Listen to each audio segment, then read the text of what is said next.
Hello, Central Christian Church. This is Adam Harmon with your daily moments. And today's devotional comes to us from Jenny Trimmel. And so it's based on these scriptures. 1 Thessalonians 5:11, which reads, "Therefore encourage one another and build each other up, just as in fact you are doing."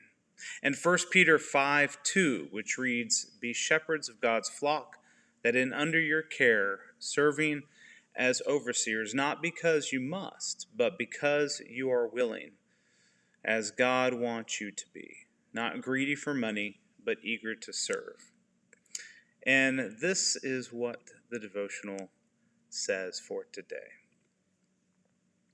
Have you ever had someone's name suddenly pop into your mind and wonder, where did that come from? I haven't thought about that person in ages. Ever get the impression that you should send a card or a phone call to someone? You resist the urge, thinking it doesn't make any sense, and if you follow through, the recipient of the card or call is going to think that you've lost your mind. I believe that those impressions or urges are God nudging us into action. I find when I have one of those nudges, it is best to follow through. The more I try to dismiss it and maneuver around it, the more I find it squarely in my path for the day. The thought follows me persistently until I finally give in. I find when I resist, I feel guilty, and I feel like I have let someone down.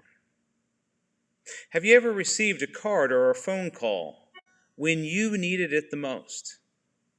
Do you remember how opening that unexpected card gave you that pick-me-up, knowing that someone was thinking about you, your situation? Or how that timely phone call from a friend lightened the load of that day? Most likely that was the result of someone else receiving a nudge from God on your behalf.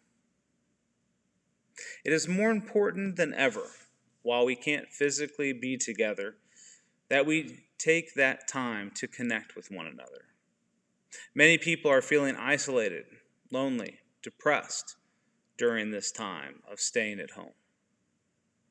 The next time you feel that urge, that impression, that nudge, follow through, no matter how foolish it may be. You may be the sunlight that brightens someone's day. Now, as we talk about this, as we talk about being the nudge for those people around us, I want us to think about different ways that we can do that. And I've been the recipient of this during our time in isolation.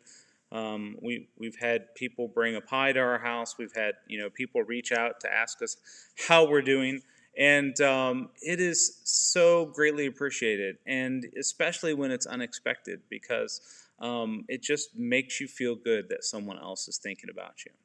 Our elders are trying to do that with the people of this church, and I've been working to do that with the people of this church. But we can also do it for each other. And so I encourage you this week, make it a goal to think about who's coming to mind for you. Where is God nudging you in the direction to minister to somebody in your life? Whether it is making them a dish, whether it's writing a card, or just giving them a phone call. Have a blessed week. Have a blessed day, and I will talk to you again tomorrow.